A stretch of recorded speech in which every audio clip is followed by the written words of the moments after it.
Today's podcast is sponsored by iTunes. Go to www.cheapseatreviews.com, click on the iTunes banner, and purchase anything you want. The soundtrack to this movie or another movie that this soundtrack sounds like, and a portion of that will go directly to our podcast. Autumn 1942. Europe lies crushed beneath the Nazi jackboot. The German Third Reich is at the height of its power. Hitler's armies are charging through the heart of the Soviet Union towards the oil fields of Asia. One last obstacle remains. A city on the Volga where the fate of the world is being decided. Stalingrad.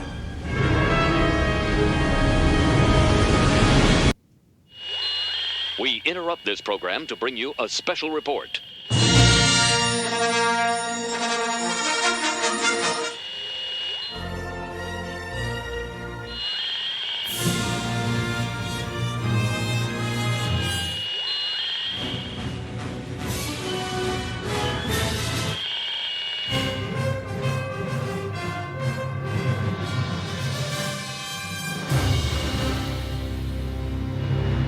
This is CheapSeat Reviews.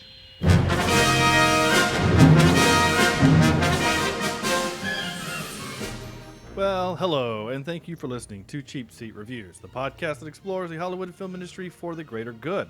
This is episode 81, and today we are talking about Enemy at the Gates.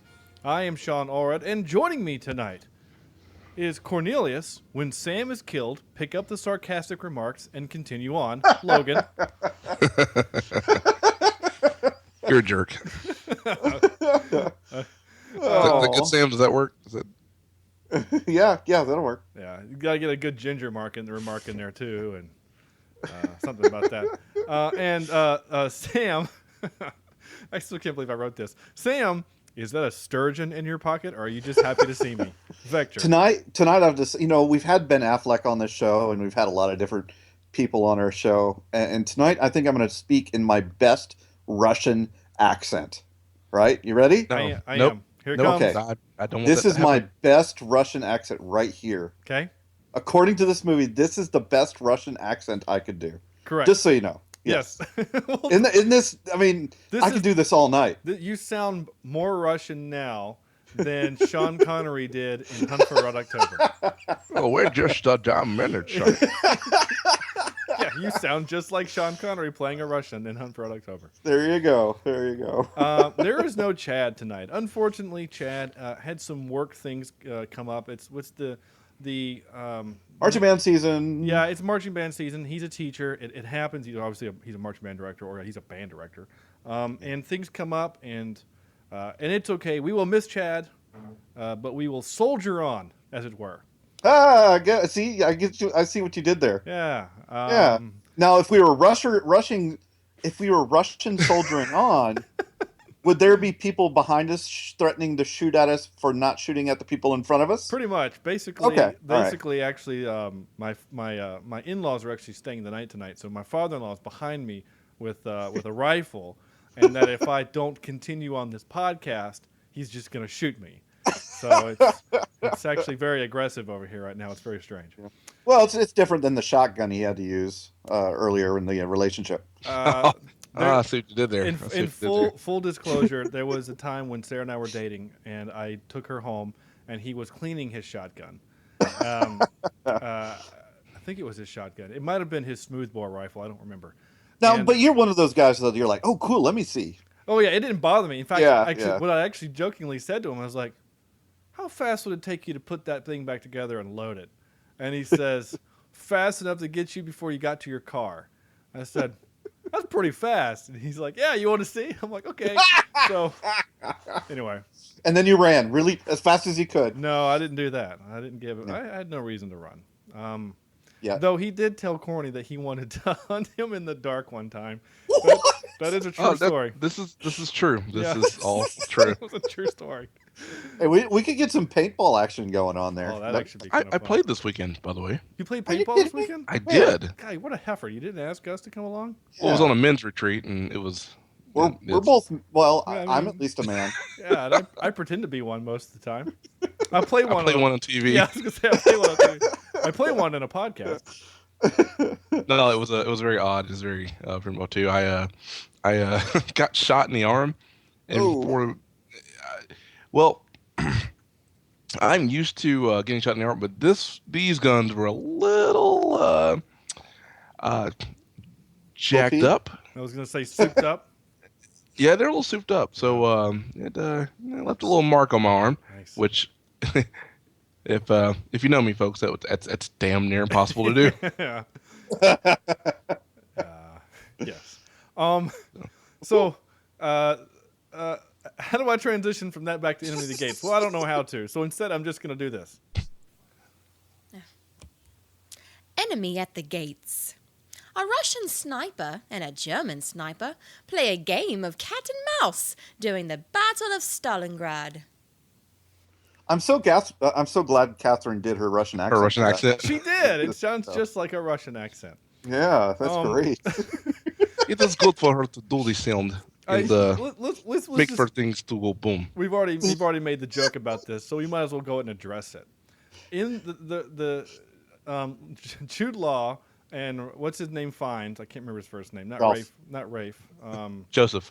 Joseph No. Fiennes. Is it Is Joseph? it Joseph? I think it's thought it was Joseph. Ralph Fiennes. No, No, Ralph. that's that's the the guy other from one. Schindler's List. Well, yeah, but that's Rafe Fiennes. That's how they pronounce Rafe in Yeah. England. So it's Rafe. Oh, I did not. Yeah, it's like Rafe Vaughan Williams, not Ralph Vaughan Williams. It's Rafe. Anyway, the Brits, they're weird, and, Yeah. and then you have the Irish. They put E's on the wrong. yeah, side. they do, and Sean somehow SE turns into SH. I don't know. Yeah. they're Seeing. Yeah. So anyway, the director was Jean-Jacques Valjean. Annaud. No, not Jean Valjean. Jean-Jacques Annaud. He has Joseph, done, yeah, Joseph. done such things as The Name of the Rose, The Bear, 7 Years in Tibet, Enemy at the Gate. Friends at the other gate. Yeah. Two Brothers, His Majesty's Minor. So One sister. So basically, he basically had three good movies. He had this one, Two Brothers, which was that movie about the two tigers, which was a Disney kind of a thing, and then 7 Years in Tibet with Brad Pitt. Other than that, just whatever. That's another one I have never seen, but I keep hearing about.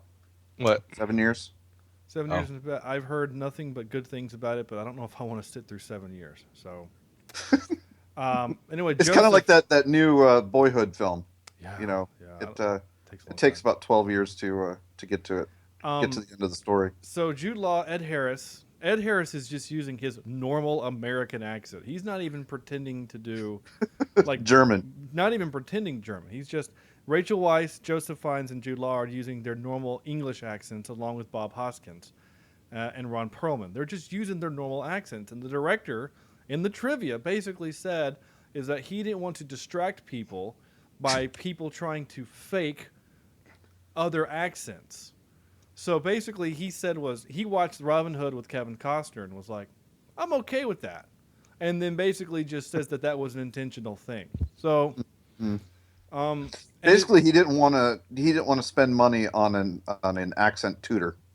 I also think that it was that he wanted the actors that he wanted, and he didn't want to have to hire Russian actors. He wanted Jude Law because Jude Law at the time was a very big name, or he was on the rise, so to speak. Ed Harris was, of course, very popular, and Rachel Weisz was on the rise as well. Joseph Fiennes just coming off of Shakespeare in Love, so, and of course Bob Hoskins. I mean, you can't go wrong with Shmi. So, I was going to say that that run as Mario, yeah, that about ruined him, but fortunately he got over that. Fortunately, and of course, I guess he jumped over it, didn't he? He did jump over it, right over it, and smashed it with his face. There were actually some actual Russian actors and some German actors in the movie, but for the most part, they were just Americans and English. So that is very good. Yeah, it's just. And truth be told, it's funny, Sam. This is the first time. No, that was me actually. I did that one. I know. I'm just, oh, okay. I was addressing Sam because he brought up the point to me earlier off air, as well as. Other times I think that this is the like they're speaking when normal whatever, and I've seen this movie. We'll get to when we've seen it how or whatever, but this is probably my 8th or 9th time seeing this movie. Oh wow, maybe more. And this is the first time that actually I was even aware that they were not that they were even doing that. It was just their normal accent. It never occurred to me before that Ed Harris was using an American accent. For some reason, it just didn't affect me that way. Yeah. So Corny, you get to lead off. You're leading off tonight. Is this your first time? Have you seen it before? What's your initial stuff? This is my second time seeing this movie. I want to say the first time was with you, and you know, in a random. Was it forced? Oh God, no. So there I was think- mutual consent. Yes, I'll stop. Oh, Sam. Well, you know, you have to make sure with you guys. So Do you? I don't think you actually do, but okay. That word, I don't think you know Yeah, I what don't it think you know what it means. You keep saying that word. No, I think. Oh gosh, I mean, you know, Sean and I, we've watched. I don't know, how many movies would you say we watched? We watched a lot, especially when we were both living. We were neighbors at apartment 40 and 4. There was a lot of movie watching, but I own this on DVD. I bought this. Well, I guess I'll go and do my part. I saw this movie in the theater and then went out and bought the DVD when it came out. So you, Corny, probably watched it at my apartment one day. Yeah, I was like, hey, let's gonna watch this war movie. All right. Yeah, and I never really say no. I mean, unless it's like, you know, Children of the Corn. But no means I no, watched- Sean. I'm aware of that. I'm aware. he's aware. Doesn't matter. That doesn't mean I'm not even gonna joke about that. No, I'm sorry. I meant about the movie. I'm so sorry. No, but I watched it, you know, a long time ago, and I thought it was in all honesty, I thought it was a very well-made film, in terms of suspense and story. This time around, most of the same feelings. Enjoyed the movie for the movie's sake. I thought cinematography was just. I liked what I saw, and it's a good movie. I'm into, you know, obviously terrible things like Beverly Hills Cop, but it's still, you know, in my eyes, still a very good movie. And I don't know if this is a rewatchable movie, but it's certainly a movie I think you should see at least once. Okay. Yeah. Sam? This was my first time. Oh, cool. Yeah, the first time I've seen this one, which really surprises me because I absolutely love World War II movies. Yeah. I eat them up. It was kind of everything you expect. I thought it was a great little film. It had suspenseful moments, but I did have a few quirks and problems with it. You know, you put your CSR glasses on. If I had taken them off, I would have thoroughly enjoyed this movie, and I still do. But there's a few things, like I said, the accents drive me crazy because, you know, who's the bad guy in this film? You know, obviously the Germans are supposed to be the bad guy, but do you really have to pull for the Russians as well? Right. 'Cause they're pretty bad in themselves. And I don't know if what's his name, Ed Harris, would have had a German accent, maybe you would have not liked him as much, but I kind of liked him as a character, and I didn't necessarily want to, you know, spoiler alert, I didn't want to see him get shot by the end. I didn't want either of them to get shot because they were both really kind of cool characters. Yeah. And it was a very interesting story. Stalingrad is one of those stories that they don't talk about in history class, but yet that battle is huge, absolutely huge. And I'm guessing it's because it was the evil Germans versus the evil communists, Right. and they didn't want, you know, some, you know, school children to pick a side, Right. or it wasn't important to us. But by God, that, you know, millions and millions died, you know, in that battle. It's just, Well, Isn't not, it the not most that quite deadliest battle of all time? no. No. Okay. is it not? What's the deadliest battle? Well, if you consider, I'm trying to remember from my. Because it's not D-Day. Because No, that, it's not D-Day. I guess if you consider it, yeah, okay. I think it actually is considered the bloodiest battle of the war in terms of loss of life of both soldiers and civilians. Civilians, yeah. The technical, the most devastating action of the war was when we dropped the bombs in Japan. Yeah. You know, so Yeah, in one action, one swoop, we right. killed. I'm saying, and there was no casualties on the American side. But I think Stalingrad was. I told you guys about that last week, with the day or two before. I watched that really cool video on World War II and the numbers of people that died. That like 500,000 500,000 Americans died in World War II, and like 2.8 million Russians died. Yeah. I mean, that's insane to think about. That's like the population of New York City or something like that. You know, Yeah. it's insane. And you had warned me, or we had talked about it before this, about how Russians would, the 2 men 1 gun yeah, system, and then shooting at them from behind, so that they didn't retreat. Not until you see it do you realize, God, it sucks to be a Russian soldier. yeah.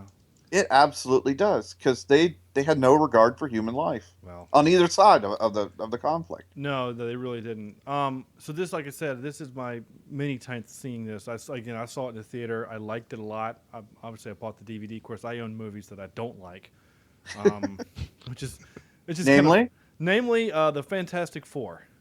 Oh, dude. It was a $5 bin Walmart, and I hadn't seen it, so I just bought it and then watched it and hated it, and I don't think I've seen it since, or watched it since I bought it. But it's sitting on my DVD rack downstairs right now. Yeah. Anyway, and I also made the mistake of seeing the new one too. Oh. God, Yeah. it was so You're bad. just a glutton for punishment. By the way, I've still not gone and seen the new one, and I think I'm just gonna have to break the streak and not do it. I mean, Uh-huh. I tell you what, Corny.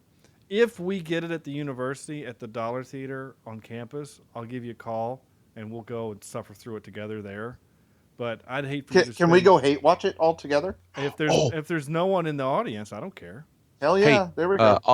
off air, I've got a pretty sweet deal, in terms of movies that we need to discuss. All right. So Sam, yes. Yes. You too. I am a huge fan of World War II movies.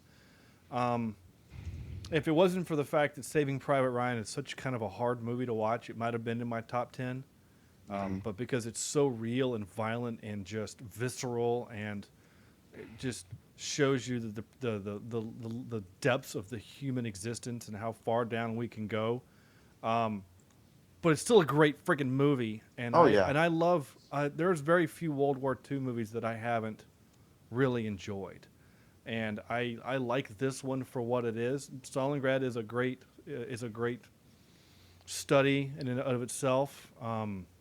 The funny thing is as I'm watching that opening clip that I played, where it talks about the Germans were marching towards the Arabian Peninsula to get the oil. That actually really wasn't the goal. That wasn't the point. They might have come out and said that later, but everything that I've read about this particular battle is because maybe you may know this. This was it says what, the winter or spring of 43, right? Well, in 42, when the Germans invaded, they were within like 30 or 40 miles of Moscow, and then the winter came in, and they had to retreat a little bit because it's cold in Russia, So when they went on their second offensive, they decided to go after Stalingrad as a symbol. And so that's why there's that line in the movie where the German general's like, "My troops aren't made for fighting like this." Because the whole point of their war machine was to bypass cities and just cut them off and let them starve, and just you keep going. You just attack, military, don't attack cities. And then Hitler wanted to kind of like whatever. So this is just one of the few moments where we kind of look back in history and go, "Good job, Hitler. Thanks for being an idiot. Otherwise, you might have succeeded." Anyway. It's kind of like the Thanos issue, and no one, unless you read comics, you really don't know. Apparently, Thanos back in the day, pretty much his a quote unquote power is that he always loses right when he's about to win. Nice. That's a really sucky power to have. I'm about to win $1 million. Oh. One more apple grape. Damn it. Right. So this movie, again, Sam, the accents, they, even with my CSR glasses on, I didn't care. Yeah. And you pointed it out, and I still didn't really care. And maybe this is one of those movies that I just kind of have a fondness for. Now, I will say this time watching it, there was a couple of things I noticed that I hadn't before. There was a couple of moments where, for whatever reason, when watching it before, watching it this time, I was like, wow, it's actually kind of hopeless and kind of really sad what's happening. And I had kind of, I'd known about the Russians killing the Russians, but there's moments where I'm sitting there looking at this going, grown men are telling other grown men to kill these other grown men if they don't do the thing that they're supposed to do. That, like, how did we get to that? How did they get to that point? You know, you know what I'm saying? Like, my mind thinks of these things. And of course, in that system of government that they had, they were so scared to do anything else. You can't question the boss then. You can't go to your superior and go, hey, that doesn't make sense. Oh, it doesn't make sense? Hey, I'm going to throw your family in jail. Does it make sense now? Sure does, boss. You know, you can't, you know what I'm saying? Like, you can't. So you want me to pull out the machine gun. What if we took the machine gun to the front and used it to attack Germans? No. These are for Russians only. Yeah. Okay? That doesn't make any sense. Well, don't question me or I'll have your family killed. Okay. You know, just crazy. Just stupidity. Yeah, it really is. One of my first notes is your job as an NCO, a non-commissioned officer in Russia, an army, is basically just to be a cattle prod. Did you notice that? Like, all the officers are basically, you got to go over here, and they pull their guns out and wave them in the air. It just, I know the point of the movie is to create Vassili Zaitsev, a Jude Law's character, and to make him into a hero to follow as opposed to fearing Stalin's goons. I know that's the point of the movie, but damn, like, just, you know what I'm saying? It just, well, what was spectacular to me and just interesting was this. It's Vasili's, right? Mm-hmm. Is how he was not really the hero until they made him the hero and he turned into one. Yeah. Does that make sense? Oh yeah, he's just a dude. Yeah. You know, I mean, he was a great shot once he got used to it or learned how to do it. But you know, so much time in Hollywood, you see that, you know, he would have shot the wolf that got the horse. You know, in Hollywood, the true hero would always be the hero, and I liked how they built him up in this. They showed him to be that. Yeah, he's flawed. You know, he wasn't always a great shot. He was flawed, and let's be honest, the only reason why he lived through that first battle is because he was willing to hide among the dead of his soldiers, his comrades. Yeah, and he was lucky enough to get missed by stray gunfire. So let's just go ahead and say this. He is the freaking luckiest dude in the war. All right, I don't know if the story of this movie is based on a book, which was written about that guy. Vasili Zaitsev was a real Russian soldier. He was a real hero, just like the Red Baron was of Germany of World War I. He was a real dude. So it wasn't a dog on a house. No, the dog is fighting the Red Baron. That's right. Excuse me. For some reason. So let's just recount. He survives that initial wave, getting missed by both German and Russian bullets. He then misses that German shooting into the dead body bit. Okay. Yeah. Then he's fighting Ed Harris. The only way he gets out of the department store is because Crazy One. No. He gets out of the department store because that bomb just kicked up a bunch of dust in the department store, and he was able to leave. That's right. Yep. So then we have the second engagement with Ed Harris was at the was that in the factory, right? Yeah. Was it in the factory? And the only way he got out of that was there just happened to be a bright sunny day in Russia, and glass fell so that he could blind the guy and then take a blind shot and hit him in the had a near miss with the right. So I'm counting here. That's up to 5, right? Yeah. Okay. What about jumping across the thing? Yeah, jumping across. I forgot. That was actually before that. Jumping across the thing, he only survived because Ron Perlman went first and got those pretty gold teeth shot out. So that's 6, right? Because again, if he goes first, he dies. Yeah. Right. So then we get to the battle of the thing, and then we have he goes to where the chemical factory is and falls asleep and is so far asleep that someone's able to, like move him and take his dog tags without waking up. But all of that war that happened there, he completely was missed by. So that's 7. I'm saying? Like, Yeah. Oh, yeah. He's the luckiest man alive. yeah, the only reason why he's alive is because of all of these outside factors. But you know him what? alive. I'm okay with that. I'm okay with him being lucky instead of heroically running away or I don't know, using some sort of skill to get out of a situation. Does that make sense? Well, I'm not complaining. I just thought it was funny that it wasn't like it happened one time. It happened like 7 times. Yeah. But again, Sam, you're right, because that's what you would call the fog of war.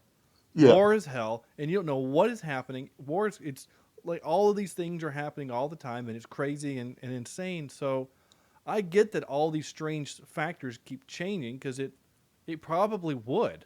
It's not like they're in the woods isolated just shooting at each other. You know what I'm saying? Like we would in a they're not all in trenches, Oh. popping up every now and then to right. to shoot the other folks. Speaking folks. Speaking of World War I type references, I've only ever seen one good World War I movie, and every time I get a chance to talk about it, I'll talk about it, and it's called The Lost Battalion. And this corny might be another movie I've forced you to watch. No, this one I don't remember. This one was produced by A&E, and basically it's World War I, and it's just by the time the Americans have joined in the fight, and there's this big USA. right, and there's this giant the front at the in the forest, not burn. Where is it? You know what I'm talking about? There was the big. The Sydney. You know what I'm talking about? There's the big. It's the wood. It's the big. Damn it, the forest or something like that. It was in Paris, obviously. World War I. Was it forest? Sudan. No, that's no. The Argonne Forest. Argonne, whatever it's called. Anyway, they're doing the offensive there, right? And so there's a British troop to the battalion to their left and a French to the right. And the whistle blows, and they run through the barbed wire, and they shoot the Germans, and then they take the lines. Well, what they were told is to remove the Germans out of the line, so they keep chasing them into the woods. And then they get in the woods, and then they realize that there's no French to the right, or there's no British to the left, they're by themselves. So then the German lines collapse around them. They're literally this pocket of American soldiers stuck in the woods, and they have to fight wave after wave after wave of German soldiers in unprepared fortifications until eventually they're relieved. Eventually troops like reinforcements show up. It's actually a really, really well-made film. And anyway, that's my PSA for that movie. I guess my vote for best World War I would be Legends of the Fall, but it doesn't focus on World War I. Just happens to be happening at the time or something like that. Happened at the time, and then I think the little brother goes to war. It's like saying the movie The Notebook is a World War II movie because Noah goes to war for like 5 minutes. Kind of, yeah. And you see some. Well, Yeah. I've never seen The Notebook, but because I still have my man card. Hey, I was one of my first dates with my wife. Well, we were dating at the time, but yep, not ashamed of it at all because I got the girl. Anyway, And she got you. yep. Poor Sarah. I make the joke. I make the joke at my own expense, but I say, you know what I have to offer Sarah? I can make her laugh, and she knows I'll never cheat on her because she knows that I can't do anything any better than her because she is it for me.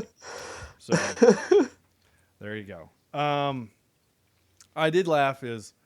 What's the point of having medics if you're going to kill your own troops? Just. But isn't that like most, pretty much corporate jobs? Hey, I need you to do this thing. The thing you want me to do is the thing that you're doing the opposite of. Yeah, we still want you to do it. You're going to kill these guys. Yeah. Well, and fix them. you start wondering, was it a lack of training? I mean, Americans, we were doing the same exact thing in terms of D-Day invasion, and people were getting shot up just the same as you would see that you're seeing these Russians get shot up. But our guys, I mean, Well, I can't obviously speak to the mindset of either. The only thing I can think of, and this is just from my brief history, because I've read several books and things and whatever. I'm not by any means a historian, though I was actually tempted, Sam and Corny, at one point to change majors to history major in college. oh Because I really enjoy history. Well, that one's in the books. The the only thing I can really think of is this: the Americans and the British. Well, the Americans, if you want to use just them as the example, we were driven. We were driven by the rage of Pearl Harbor, and the moral right to do the right thing. Okay, so our conviction. But see, I didn't think we got that. We didn't get that till we really got on land, though. I mean, we didn't know for sure what was happening in Germany. Well, you're right. I guess my point is that yes, part of it is that I think that the average fighting soldier of America, even though most of them were drafted, but not all of them, was there because they wanted to be there, or even they had a sense. A lot of them had signed up for it. Yeah, that's a good point. But I think also partly training. You might be right. I mean, the average soldier probably in America, I think like boot camp is like 8 weeks, and then you still train with your group for another maybe 6 or 8 weeks anyway. So I mean, these Russians were like plucked off a farm, given like a week's worth of training on how to use a gun, and then thrown into the. They had more men than bullets. I mean, that's how, you know what I'm saying? Like, that's just how large their army was. I mean, they lost 2 million people, and they were still. They were still strong enough to make it to East Germany. Yeah, there's a great quote by Patton. Once the West Germany and the East Germany were kind of whatever, Patton literally, there's a telegram that he sent to Eisenhower and said, not Eisenhower, yeah, Eisenhower, and then obviously to President. My brain is escaping me. Not Johnson. Shoot, who died? Who was the president after FDR? FDR or Eisenhower? I can't remember. Anyway, Truman. Yeah, Truman. He basically he said, "We've got all these tanks here. Why don't we just go ahead and go to Russia?" Because him and Eisenhower and several others, they knew that the Russians would be a problem, and we didn't. Well, we did. We didn't invade. They were ready to be done with war, but the soldiers and the generals were like, "Hey, we can kick their butts. Let's just be honest, because we could have." We had this. Yeah, we had supplies. Oh yeah, we were fully supplied. We had nukes that we had used. Well, we hadn't used them yet, but they were coming. So if we wanted to end Russia, we could have. But that's not the point. The point is that 1-star review from all of Europe. From Soviet Russia. I already read it. So let's go ahead and go there, Sam, for a second. Okay. I made the joke earlier in the podcast in the intro, go to iTunes and get the soundtrack, or the soundtrack to what this movie sounds like. So Sam sends me a message and goes, "Holy crap, dude, this thing sounds like Schindler's List." And I hadn't watched the movie yet, so when I was watching the movie, I was listening for it, and I was like, oh my gosh, he's right. Only the difference is instead of on violin, it's on trumpet. Mm-hmm. So I actually kind of mashed the two together back to back. So I was hoping you'd do this because I wanted to see if I was could be right. Yeah. So the first clip, I'm not going to do the guess. Just the first clip is Schindler's List, and then the second clip is from this movie.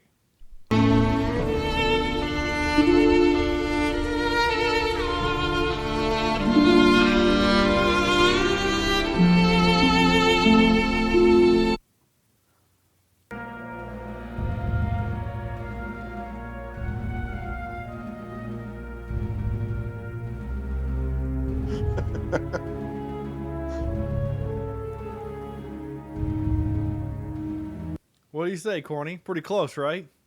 You could almost do a theme and variations on those two, Yeah, but it's just enough of the line. it is. It's not You're right. Yeah, It's but it doesn't resolve itself in the Schindler's List, resolution, Yeah. and that was driving me crazy throughout the movie. yeah. That's so that's but you were totally right on that. I think it sounds. I mean, Did we catch that? what? We need to keep that clip where you actually agreed with Oh something no, I brought up. You're Well, right. this whole agreement thing you two guys are doing, We've had that I a still couple say it's times. Yeah, I know. last this is time. starting to be It's become- unholy. Yeah, that's way too Yeah. too common nowadays. Kill it with fire. All right. Well, let's just. What do you think, Chad? The devil. Okay. So, Chad, when this movie was taking place, like when was it supposed to have taken place? It was a different time. Oh, okay. Thanks, Tom. Appreciate that. See, we don't need a live Chad. We'll just use some of his clips. Let's just get a voice sample of Chad. And what and, And, and of course, Sam and Corny. What is Chad? Well, Chad. Built-in microphone. Oh, that's not what Chad is. What? Chad is a. So, and I'm a special little boy. That's right. I thought I pulled that over. I guess not. Anyway. I thought I edited it down. That's why I was confused. Well, I thought you had two. But I of course I do know. I don't want to say that it's a bad soundtrack. It is not in No, any it's way. actually very pretty and and very sweeping. And It was just something I noticed this well, during my viewing. I will say this: if I can get YouTube to work here on this old ass computer that I'm using to drive my audio, Old and busted. it's old and busted. And I literally have new hotness sitting right next to it. I got a MacBook Air sitting right next to it. Yeah, your web browser is no longer supported because your computer is old as shit. Is what it's saying to me. The thing that I was trying to find, and I will get there, is that trumpet riff. Man, James Horner wants to make sure he got his money's worth out of that trumpet riff. Yeah, whether it's trumpets or horns, he always he makes them practice. Oh yeah. Sounds Practice. Practice. Yeah, who needs? Come on, man. Who needs Practice. that, right, Corny? Practice. Says the guy who's going to do it tomorrow night. We just talking about practice. Not even the live performance. We're just talking about practice. For those of you playing at home, that was you should go on YouTube and find the clip where Allen Iverson says the word practice maybe like 47 times in an interview. Yeah, it's great. It's pretty funny. I don't know if this is gonna have. Does he play basketball? He used to. He used to be an NBA player. Yeah. Oop. Oh. Trying to get there. Hold on.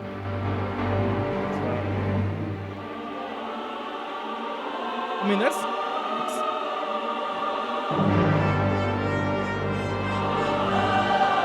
actually really good music. I mean, I really like it. It's a great. I'm just trying to find the thing that I'm talking about. That you know what I'm talking about. That I don't know. it's.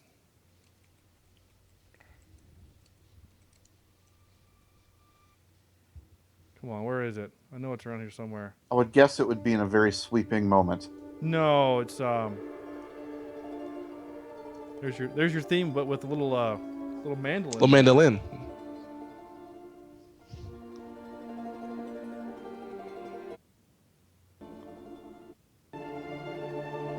There's your Schindler's List there, Sam.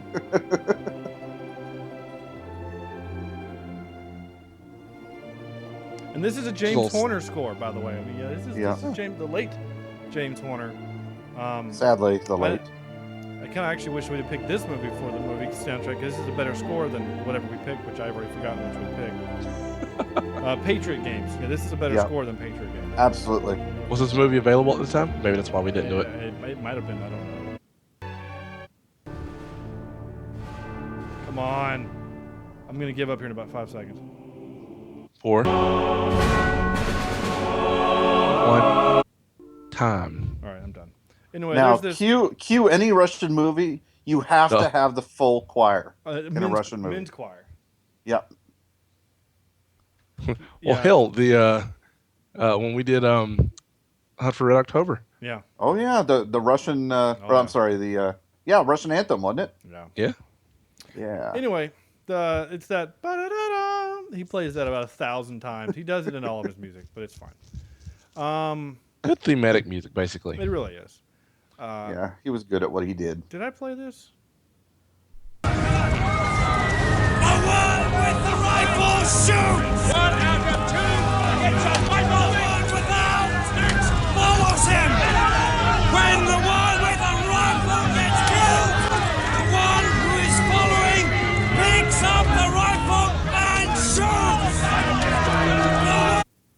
So yeah, I think if I was a soldier, I would have to have clarification. Like, excuse me, would it be any way possible to just maybe stay here until somebody brings a gun back to me? Like tag in the tag in. I could throw this bullet, but it's not going to do much. So maybe there's guns, in that shed back there. Right. Can we just look? Can we please just maybe wait for the next train? It's just like you're throwing lives away in a time of war. It blows my mind. It's just that you would throw lives away. Yeah. And I know the communist idea is all about, everybody for the greater good. But wait a minute. Damn. Are we communists? Is this podcast communist now? Damn it. No. But, well, I guess we are. Yeah. Greater good. Damn it. Think of that. Shoot. Hey, it was your idea. I know. Pinko commie. Well, he is a red. Yeah. There it is. There it is. But it just blows my mind. I cannot believe, there's a new movie coming out about the Sanford experiments. Have you heard about that one? No. You know what the Sanford experiments were, right? No. This is about a story about the guy who owns a junkyard. He had the junkyard son. and he was moving. No, these were experiments that are trying to figure out how regular people in Germany could have done the atrocities that they did. And what it was is they sat people in a room, and across a screen from them was what was supposed to be a prisoner, right? Mm-hmm. And you had to ask the prisoner a question. If you got the question wrong, you press a little button, and it would shock the prisoner, give him a little electric shock. Like in Ghostbusters. Okay. Yeah. And every time, and this is exactly this is what Ghostbusters that was about, but every time you got one wrong, you had to up the ampage. Mm-hmm. Oh. And eventually the dial had it listed on there as lethal dose or lethal amount of amp. And more often than not, people would keep going. Even if they saw the person across from them act like he was dying and lay still, they would still do it. Really? The only thing the thing that made them do it was somebody simply standing behind them telling them, you must continue the test. So it showed that regular people can do that kind of crap. It's terrifying. Well, obviously, we have spent, thousands of years perfecting how to kill each other. Yeah. We've gotten exceedingly efficient at it. And that's right. Don't mess with America. To quote Iron Man, my father said that, or no, what is it? They say that the best gun is the gun you never have to fire. I strongly I respectfully disagree. I say it's the gun you only have to fire once. That's how my dad did it. That's how America does it. Does it? And it's worked pretty good for me. It's worked out pretty good so far. To peace. Anyway. It's just. It would suck to be like, how did that country almost win a Cold War against us? Is what's crazy, Just how did you lose resources? They just had so much resources. Heck, they had, I teach my students part of business is, 4 types of resources: financial, information, human, and there's one more I cannot remember, material resources. Russia had those human resources. Oh gosh, yeah. And when you have that many people, you could do quite a bit of stuff. Look at China, for God's sake. My buddy, our buddy, was it Mark? Maybe, I don't remember. It was a military buddy of mine told me this years ago. It was like a decade ago, and said, "You know why we could never go to war against China?" I said, why is that? He said, they could take their entire army and give each one of them a rock.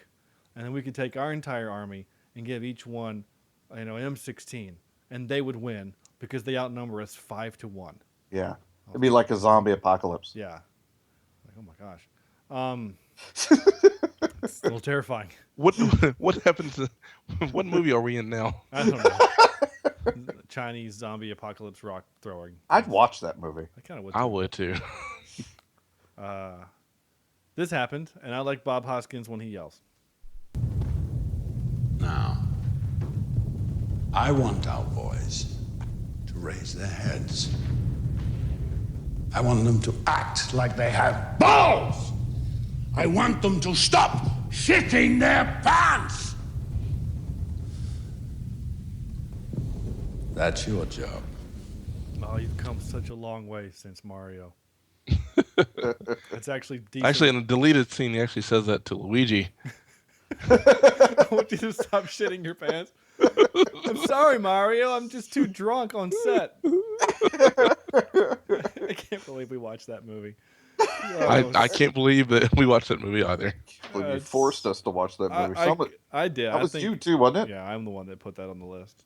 Jerk. I still kind of wanted to watch it. I feel like it needed to be watched.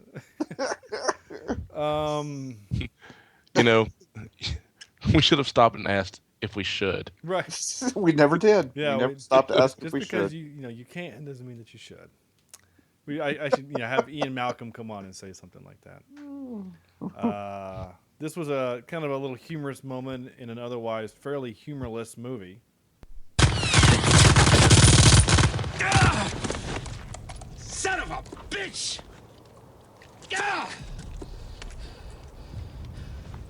These are new pants. I just took them off a captain from the 251st yesterday. That's actually kind of funny. He sounds so Russian. It just blows my mind. And not only Russian, but a Russian who studied in Berlin. Yeah. Oh. Yeah. Yeah, and that's why he has his shiny teeth. I think he actually has more of a German accent when he's Hellboy than he does then. I mean, oh yeah. Because at least... when he gets that raspy, Hellboy voice. Yeah. It wasn't very good, Sam, but that's okay. No, it wasn't. That's okay wasn't? though. Oh, come on. He would also be. Joe Pesci was in that movie. No, he wasn't. Stop it. He would definitely be our Star. He would definitely be our Star Trek connection for this. In our comic book connection. Who, Joe Pesci? No. Ron Howard or Ron Howard. What's his name? Ron Perlman. Ron Perlman. I knew it was. See, I was close. Yeah, you were. You got Ron part. Yeah, Ron Perlman. He's actually in 2 comic book movies. Corny, can you name the other one? We know Hellboy. Oh no. He's another monster. He's monster, sure. I don't remember. Those of you playing at home, that would be Blade 2. Oh, that's right. He's a vampire. Oh, yeah. And I hadn't even looked at his credits yet. There might be more, but those are the 2 that I know of off the top of my head. Good for him. Oh, yeah. And then he was... Oh, yeah. Yeah, if you actually if you click on his page, known for Hellboy, Blade 2, and then a couple other movies. He's going to be in the Pacific Rim sequel. He was in the first one. Oh, yeah, you're right. Hellboy 3 announced. Well, look at that. I it's think always that weird one to see the word classically trained actor from Ron Perlman. He was in the Justice League Flashpoint video, whatever. The Punisher Dirty Laundry. It's a short. It's kind of funny, actually. He's probably, you didn't put fabric softener in my laundry. He was Batman in the Brave and the Bold TV series. It sounds like a freaking soap opera. Daytime. Oh, that's another kids cartoon. Yeah. But it used. He was in the Batman though. Oh, there's going to be Hellboy 3. He just said that. Oh, I'm completely not paying attention to you. No, that's fine. No one else does. Hey, apparently, he's going to be Eddie Murphy in a movie. Nice. How does that work? Going to be Eddie Murphy. He was. Well, it says Ed Murphy. Oh my gosh, dude, corny! He was freaking Slade in Teen Titans. No. Right? What? Oh, that's awesome. Like my mind has just been. Who's Slade? Slade, did you ever see the TV show Teen Titans? No. It's a Cartoon Network Teen Titans. So it's led by Robin as a Titan teen, and then it's got Beast Boy who can turn into different animals, and then Cyborg, Starfire, and Raven, and Slade. That's so Raven. And but Sam, you'll get here. Just hang on there. Slade is kind of like Robin's like arch nemesis, right? Mm-hmm. And we've also met Slade in Arrow season 2. That's Slade. That's the character that he's portraying. Interesting. In the movie. So in the cartoon, he voices Slade, which is, now that I said that out loud, I'm like, oh, it's totally right. Does he have an eye patch? Not an eye patch. He has half a face. So like when he puts on the mask in Arrow, that half black, half gold mask, he always wears that in the cartoon, and you only see his left eye where the gold is. And he's an excellent martial artist. And there's a 2-episode story arc where he actually forces Robin to become his apprentice, and then Robin becomes the Red something, right, Corny? Red something? I don't remember. But then Robin's able to eventually defeat him, whatever. Teen Titans is actually a pretty good series. It actually is a pretty good series.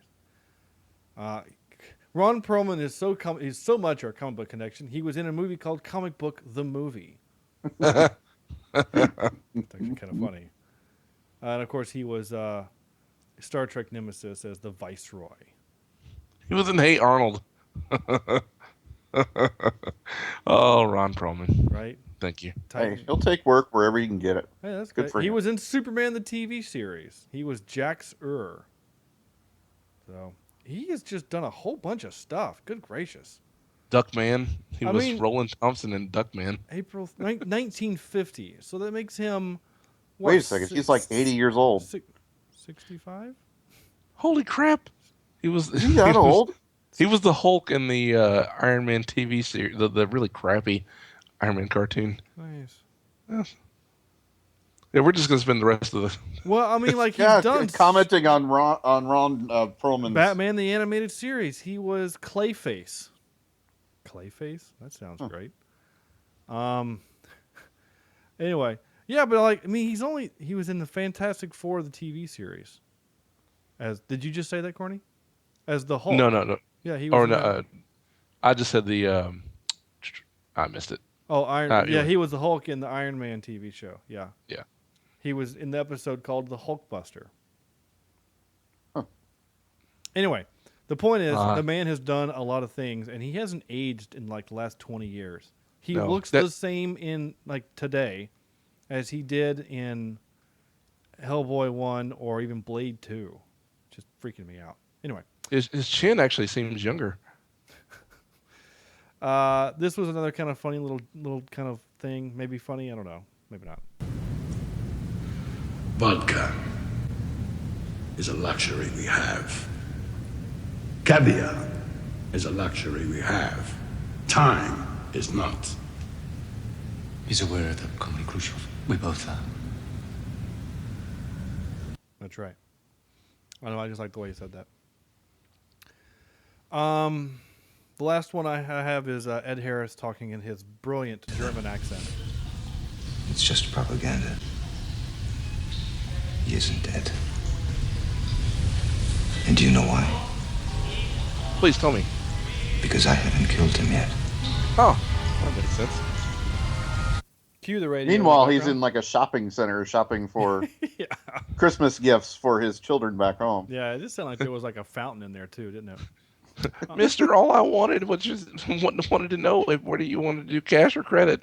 I just now looked at the time and see how far we're into this episode. I haven't gotten to trivia yet, so I'm going to blast through some notes real quick. I've actually had a good time talking about Ron Perlman. I asked, unfortunately, no one else has. That's probably true. Sorry, listeners. We go off on that sometimes. I made a little joke here. I said, is this a smoking PSA? Because the guy smokes and then gets shot. Did you ever notice that? Like, everyone who smokes in this movie gets shot. Is that kind of like anybody who has sex in a horror movie dies? I wrote, sniped while jumping, cool shot and a cool shot. As in, it was a cool shot to film, but it was a good shot by Harris. Absolutely. All right. I posted on the Facebook page, if you guys noticed, that you can watch a movie a bunch of times, and then all of a sudden there's that one time where you notice something, and you're like, what the hell did I just see? Yeah. So you know the joke that I made, Sam, about the sturgeon in your pocket, So when he walks up and he sees her, before she turns around to present her with his fish, which is not a euphemism, by the way, ladies and gentlemen. He literally does present her with a fish. With a fish, yes. He leans over and sniffs her hair.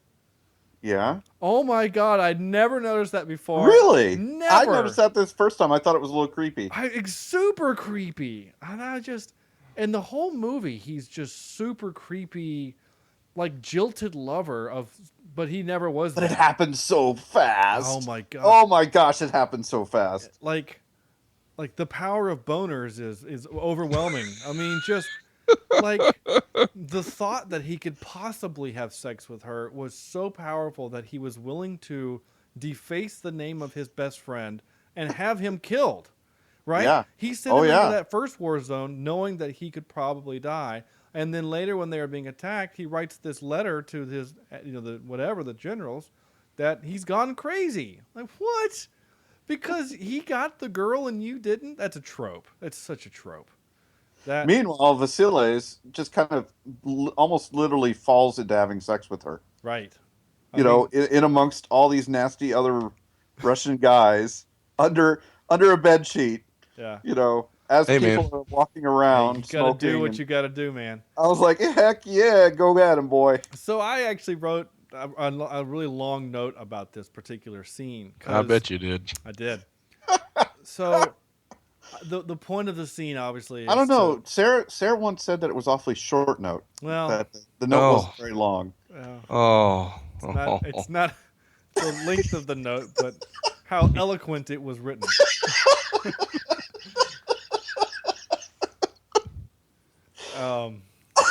And I used large grammatical words too. Yeah, you did. So the point of that scene, obviously, is to show that, one, that they've kind of fallen for each other. But it's more than that. It's like, we need to do this now, and I don't care where we are, because we might die tomorrow. And so I don't want to die, whether she was a virgin or not, I don't know. But she didn't want to die not having him, right? So it's a very emotional scene. And all I could think of is that guy sitting next to them on camera. How is he not laughing his ass off? Because, you know what I'm saying? Like, there's more acting, in my opinion, involved in him pretending to sleep while these two guys are moving and wiggling all over each other than Jude Law and her. Slightly breathing. You know what I'm saying? Like, I could not have done that. I would have lost it. I would have hey, director. Hey, Jean Valjean. Jean-Jacques. Hey, JJ. I'm just going to call you JJ. Cool. Hey, JJ, can I, lay on my stomach? Because there's no way I'm not going to be able to laugh while this is happening. And meanwhile, you're seeing the entire body convulse, Exactly. It's like... And then, when he's done, you just want to, reach over and, give him a high five or something. That would have been the best if he just blindly reached behind him and the guy gave him a five. Yeah, on the other side just gives him knucks. Good job, pal. My dog. I was expecting a light moment, something to the effect of they're into it. They're in love and all this sort of stuff, and they're done. And then as they pan out, you see a bunch of soldiers just sitting there watching. One of them's passing popcorn. The other gag would have been the gag that they did in Starship Troopers, remember? We did that movie, right? Yeah. No. Yeah. No? Did we not? I thought we did. Oh, Starship Troopers. Sorry. I thought Spaceballs. I don't know what the hell just happened. No. Starship Troopers. I could have swore we did that. Yeah, we did it. I'm sorry. I really just thought Spaceballs and Yeah. Like the guy comes in, he's like, who's that with you? It's just me, sir. You got 20 minutes. I was actually expecting that gag. I don't know if that movie has that type of thing, but it would have been kind of funny. She comes over, they start getting intimate, and then the guy runs in, he's like, "Hey, we gotta go. I'll give you 10 minutes." That would have been like Mario walks over or something, and he's like, "Something we don't have time for." Yeah, or if we want me. It's Damn, baby. You could have just added more random drama to it, and it'd have been Joseph Fiennes, whatever. He just comes in and he's just all creepy and just like sniffs her hair, like what's happening or something. Oh God, He was so creepy. Like when they're kissing, he really was. like after she found him, whatever, and he found her, and they're kissing in the hallway, and he's like, you only see half of his face. Maybe that's why they did the poster like that. Because if you look at the poster, you see all of you look at Jude Law's face, but only half of Joseph Fiennes. Interesting. Way to be It's creepy. a very fine line Yeah, it is. between love and his face. I found him more creepy and more repulsive than the German sniper. I did too. Even after the German sniper killed the boy. That part was pretty rough, though. That was kind of emotional. I'd forgotten that part, and when it popped up, I was like, oh. Yeah, like the kid, he's got the kid by the scruff of the neck, and the kid knows he's in trouble, and then he says, "And now I'm mad at you for forcing me to do what I'm about to do." And then like we get to this kind of lighthearted moment with the two of them talking about life after the war, and all of a sudden she sees him, and you hear that trumpet trill again. Yeah. And then Jude Law is like, "I'm gonna get him. I'm gonna get him. I will see. I'm gonna get him." It is. Wait, is he? Like he got like Southern England, like that hackneyed. I'm gonna get him. That's what he sounded like. I should have captured it, but I'm gonna get him. I will. I sure will. That's what he sounds like. How you? Yeah. Not me shooting up my kids. You sound like Eddie Izzard. Sam, I know Corny's listened to that CD I have. Sam, have you ever heard of Eddie Izzard? The name sounds familiar, but I'm not. He's a transvestite British comedian.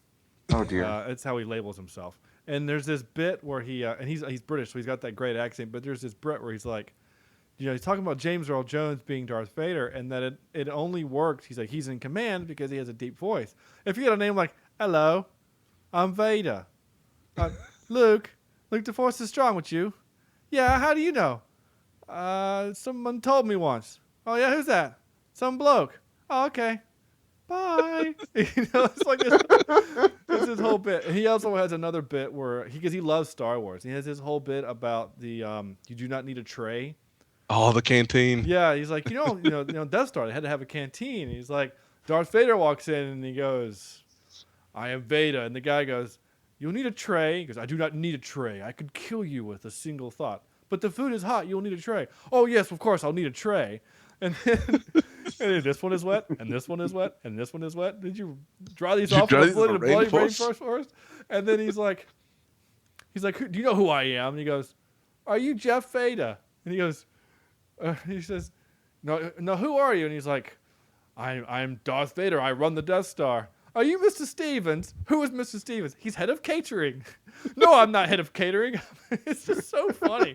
It's Jeff Vader. I'm not Jeff. Oh, okay, fine, I'm Jeff Vader. Now give me a tray. It's just a funny bit. Anyway, go to YouTube and look it up. Someone put it to Legos. It's hysterical. Oh, it is hilarious. It's hysterical.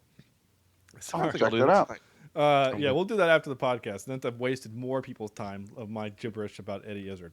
Enemy at the Gates, Legos. Yes. That's pretty much all I have. Tropes, I wrote montage by newsreel. Oh, I guess that means we get a... That means we get a... I gotta put it higher up here. It means there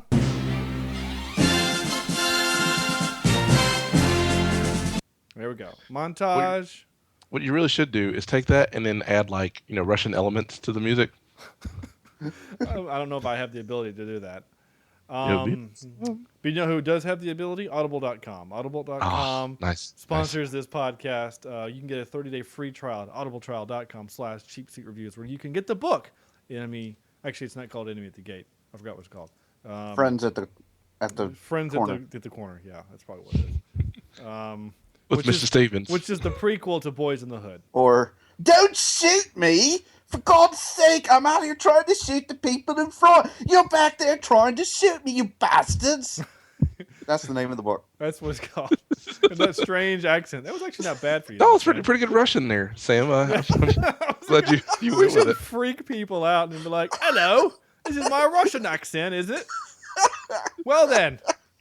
"Hello, Governor." You covered, yeah. "Hello, Commodore." I'm sorry, that's your Russian accent? "Hello, yeah. And this is my German accent. Welcome to German, eh?" Would you like a Frankfurter and maybe a Heineken to go? Trying to sound as white as I could think, Oh dear. And you can borrow some sugar. Jude Law and Ed Harris were largely cast on the expressiveness of their eyes. They were frequently called to convey emotion without saying a word. I think getting shot will do it too. Yeah. Unfortunately, in real life, there was no happy reunion for Vassili and Tanya. By the battle's end, each thought the other dead, and Tanya learned years later that not only was her lover still alive, but had recently married. Or, at least so she claims. According to Vassili, they were never lovers, and in fact, he was never in any relationships during the war. Except for the one with his gun. That's right. It is estimated that the Germans suffered 260,000 soldiers killed in action, with 90,000 captured during the Battle of Stalingrad.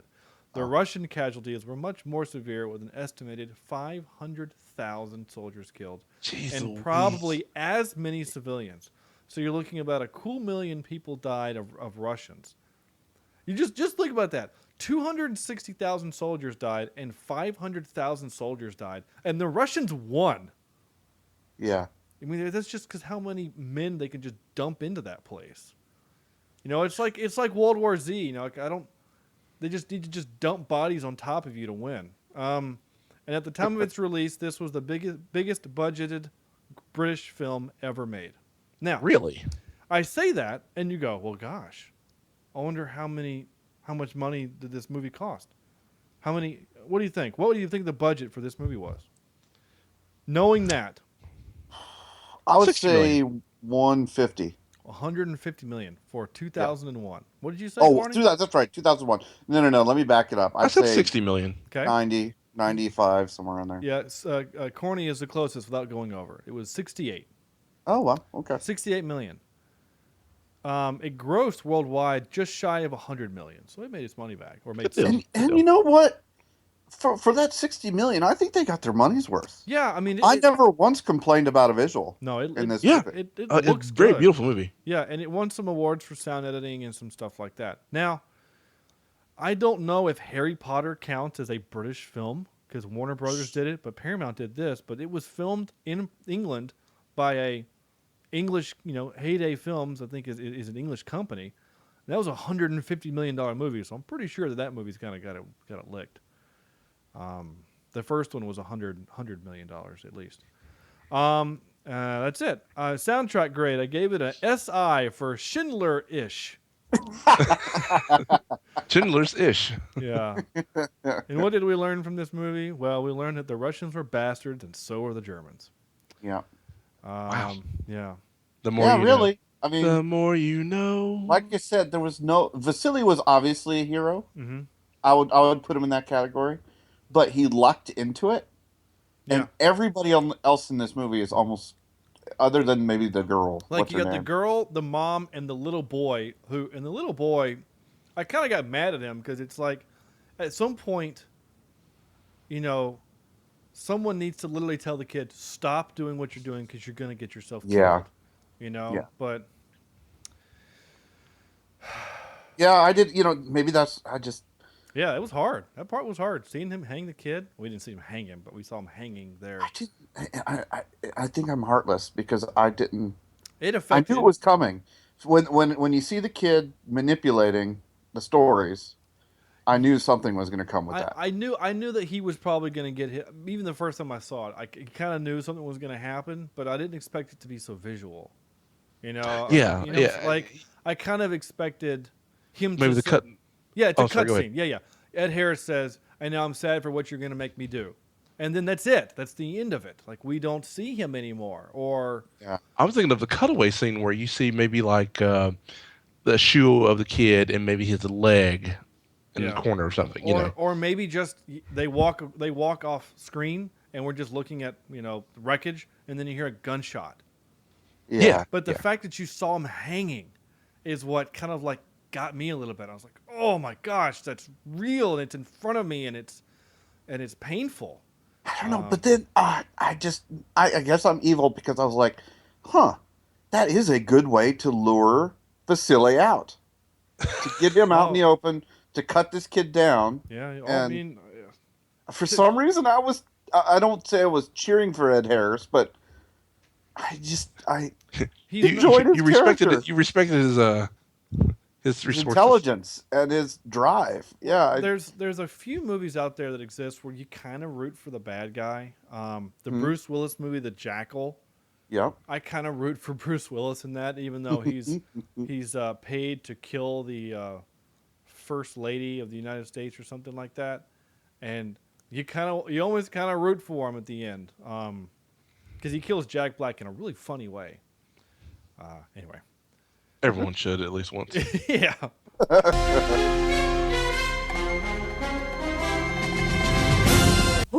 Top 3. We decided to do top 3 sniper movies, or movies with, in fact, a sniper in it. And I just thought of another one which I actually like, so I'm going to add it here just in case one of you picked the movie I have. I'm pretty sure we're all going to agree at least on one. We'll see. Probably. Maybe 2. Oh, maybe. All right. Corny. I'm going to go. Ooh, well, yawn. Yeah. I'm going to go with number 3 is Jarhead. All right. Okay. Yeah, that was an honorable mention on mine. Yeah. All right. And I just wanted him to take the shot, though. If he never took a shot in action, does it make it a sniper movie? I don't know, but I know what you mean. Corny, I allowed because I thought about that one too. But Sam, you're right. He never fires his rifle. It's still a good movie, and it has a sniper rifle in it. Yeah, it's tough watching them sludge through that oil. Ugh. Yeah. Makes me want to go take a shower now. Just think about it. All right, and I'm going to go with... See, I'm having a hard time with my number 1 because... Well, actually, I'll do it this way. Shooter, yeah. The Marky Mark. We've done it. The Marky Mark one. Is my number 2, and then Saving Private Ryan. Yeah. Because of... Yeah. That dude was cool. He was awesome. Spouting off the scripture as he offed his German. Was so cool. I think that movie made snipers cool. Yeah. You know, because there was a bunch of really shitty movies about snipers before, like Sniper, with like Tom Berenger, and there was a bunch of other really bad ones. But it was just something about him, quoting scripture, and God be as his rock, and he led me into green pastures. And, you know, it was just something cool, and he had that cool kind of southern accent. Barry Pepper's great. Yeah. Oh yeah. And, And that scene where all right, we got a machine, like when the invasion, and he's like, you got to get over there, and he like shoots the guy through the sandbag and kills him. It was just, and then he does the scope thing, which Mythbusters kind of did the thing, whatever. But I don't care. It was a cool scene. Absolutely. Even though Vin Diesel dies. Spoiler alert. I am Groot. Yeah. Wait, what? Yeah, Vin Diesel's in that movie. Did you know that? No, really? He actually is? Yeah, Vin Diesel, he was the first member of the team killed. Remember when they were in the city, the little girl, he's crying and he picks her up and he's getting ready to carry her, and then the German sniper hits him. Oh. And they have to take out the German sniper before they can get to him, and he dies, and then Tom Hanks takes his dog tags and says, "This is why we don't take civilians," or something like that. Yeah. That's right. That's that's Groot. That is the Iron Giant. That is Groot. Himself. That is the Iron Giant. Yeah. I'm telling you, dude. When Iron Giant, I am not a gun. I am Superman. It still freaking gets me. Still gets me. Hey, they're coming out. It's coming out in the theaters again, by the way. Iron Giant. Really? Yeah. I saw they're doing a Fathom event, isn't it? Yeah, I think so. They still haven't released it on Blu-ray, and I don't know why. But I bet you they'll do it after this. Brad Bird, the director of that, who's also done a bunch of other great films like the fourth Mission Impossible and Incredibles. They just came out with, I don't remember who it was, but somebody that does those type of like action figure toys just came out with like a 3-foot tall Iron Giant that has like moving hands and head and you can take off his arm and put the gun on. Like it looked like a real life Vin Diesel. Yeah, just like that. Only this one only cost $400. I think the actual Vin Diesel. A real life Vin Diesel. Oh, okay. Sam, your top 3. All right, my number 3 is probably different. Well, it's about the only different one than Corny here.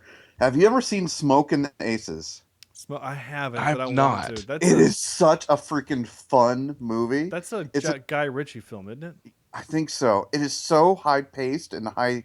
Literally, it's like everybody's doing cocaine who's on this movie set because it is it's fast and colorful and free willed. But there's a woman sniper in this movie that that you will enjoy when you see it. Yeah, it's got Ryan Reynolds and Ray Liotta, Joseph Ruskin, Jeremy Piven, Ben Affleck.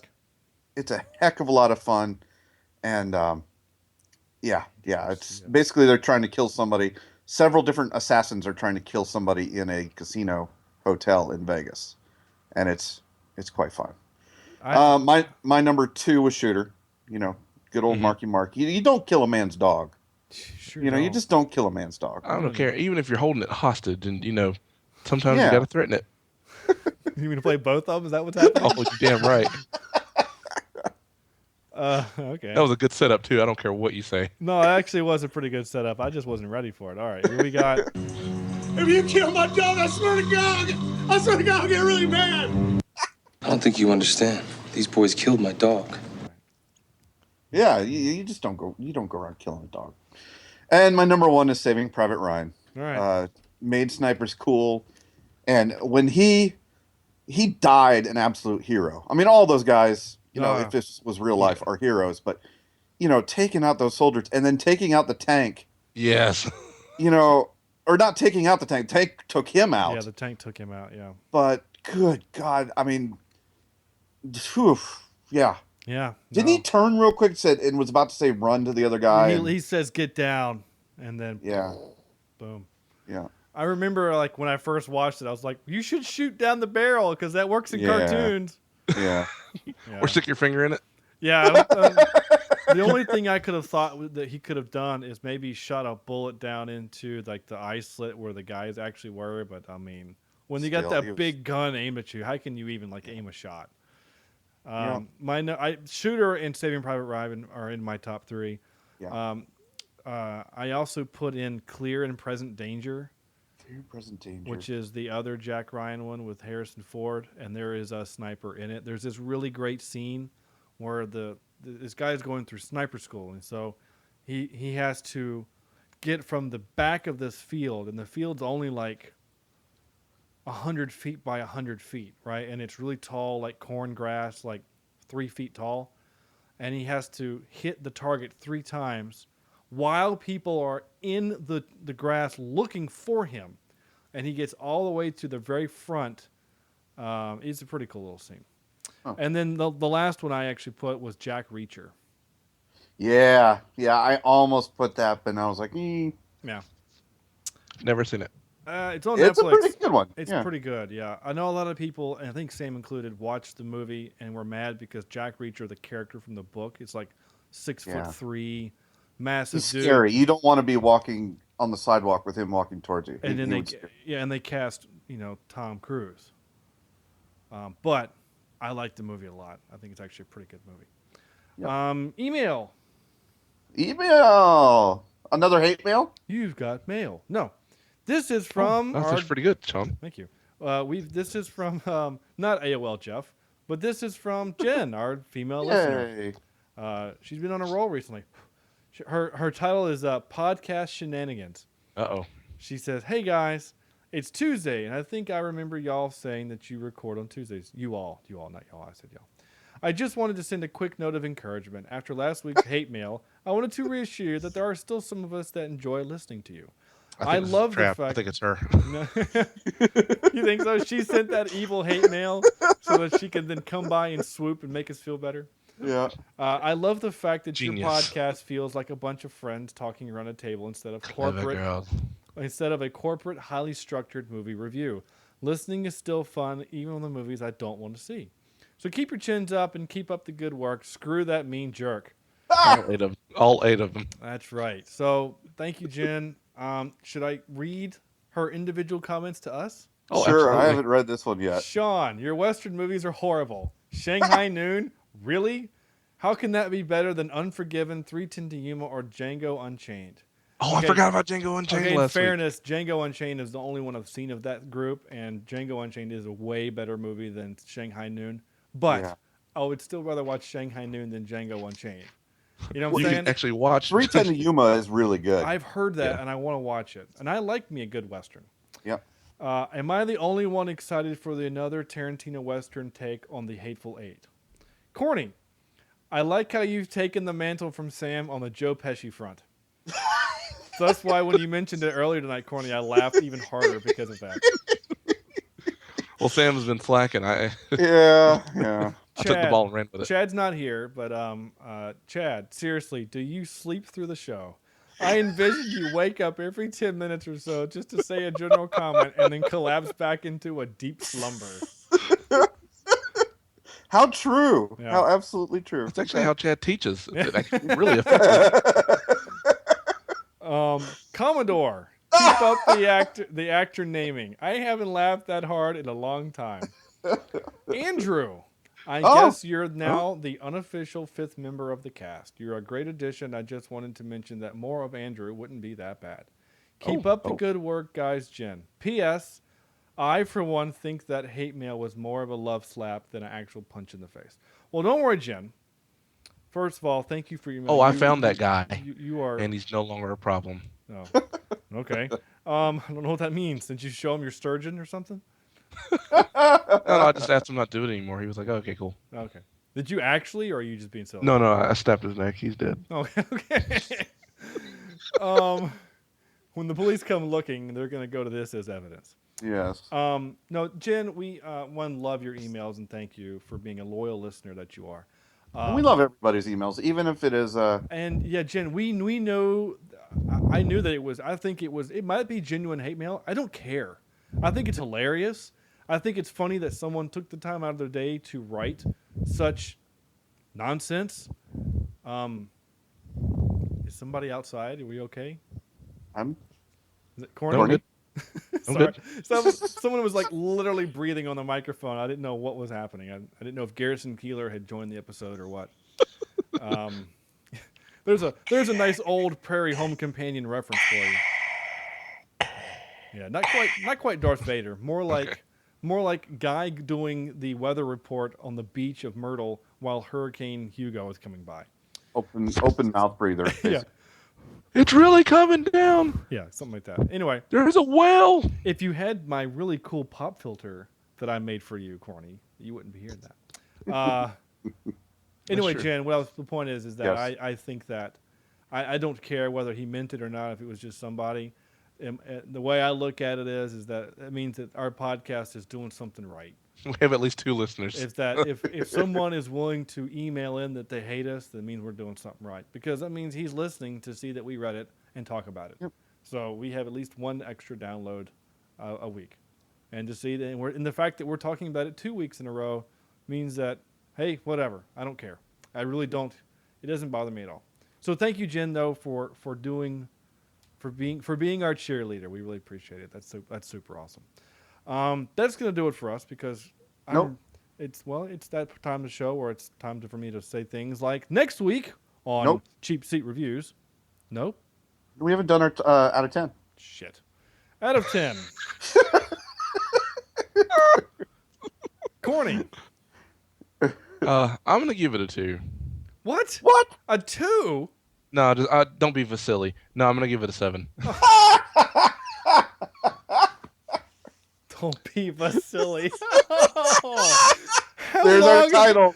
There it is. How long have you been sitting on that? Since the moment you hit record. Oh my gosh. I've been waiting all episode to do that. Oh man. And in one swoop, Corny wins the podcast. Really? I had to do it for Chad. That was great.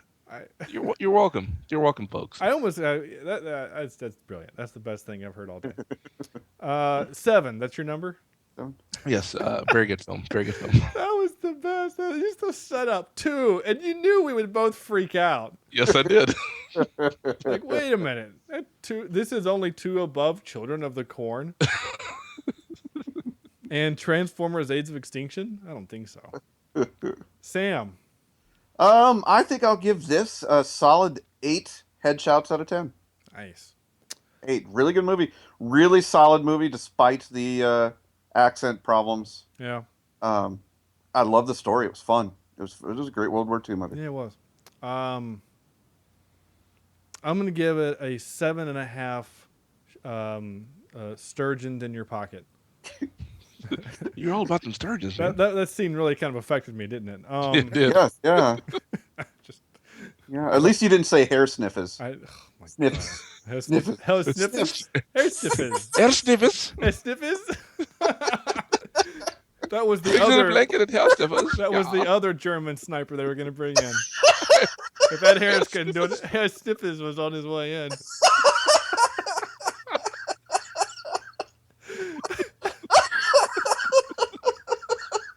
Bring me hair sniffers. That's right. No, not him. Oh yeah. Plus hair sniffers. That's right. Plus. That's right. Oh man. What are we doing next week? We're doing. Oh, it doesn't matter. It's yeah, at this point. 7 we drop the mic and walk away. This is it. Well, mine's attached to my desk, so I can't actually drop it. But okay. But neither one of you should do it either. Too late. Because it'll be loud and annoying. Next week we're doing The Family. The Family. The Family. That's illegal in most states out here. Yeah. We're doing the whole. Southwest family. Virginia. Ooh. Oh. Yeah. Shotguns fired. Luke, this is another Luc Besson film. Luc Besson did the director did The Fifth Element, and that really terrible space prison movie that we all loved. Lockout with Guy Ritchie, not Guy Heck Ritchie, yeah. with Guy Pearce. I still want to do that one again for the podcast. We tried. That was one of our test episodes, and it didn't make it. But there's several that we did. I want to try again. I really want to do Iron Sky. The director's cut, and I also want to do, because it was when we recorded it, but it didn't work out. But I want to do Serenity. Yes. I know it might be a little unfair to do my favorite movie of all time, but it's actually really. And maybe we can do that. I mean, we did Cornies, right? We did Beverly Hills Cop. We did do mine, yeah. And maybe we should do Sam's eventually. Maybe we just, even if we just crowd in your new basement and just watch it on Blu-ray, Sam. Yeah. That's actually might be something we can do for fun. Anyway, but we're not doing it next week. Next week we are doing The Family with Robert De Niro and. Is this a comedy? I think so. It's like action comedy.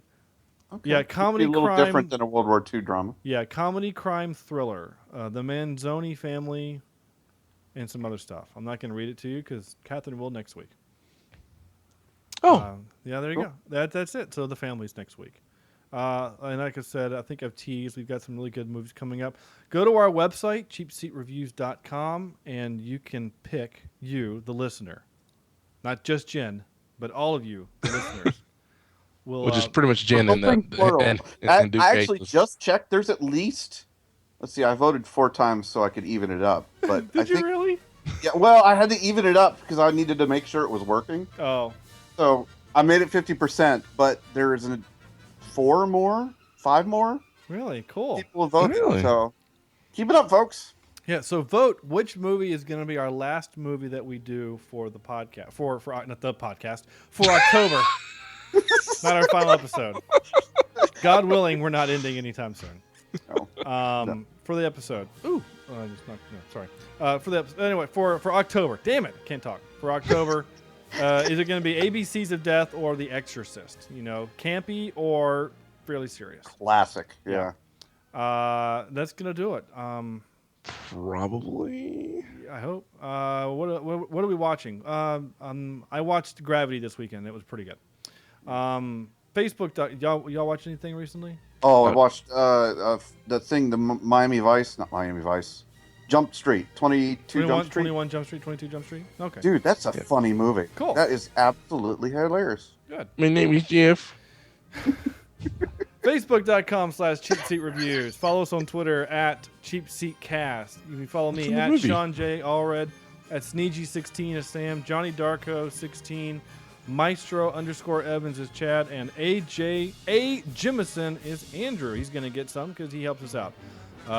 Some love, not some. CheapSeatReviews@gmail.com is our email address. That's going to do it for us. On behalf of Corny, Chad, who is not here, Sam, Sean saying good night, and Enjoy a nice sturgeon.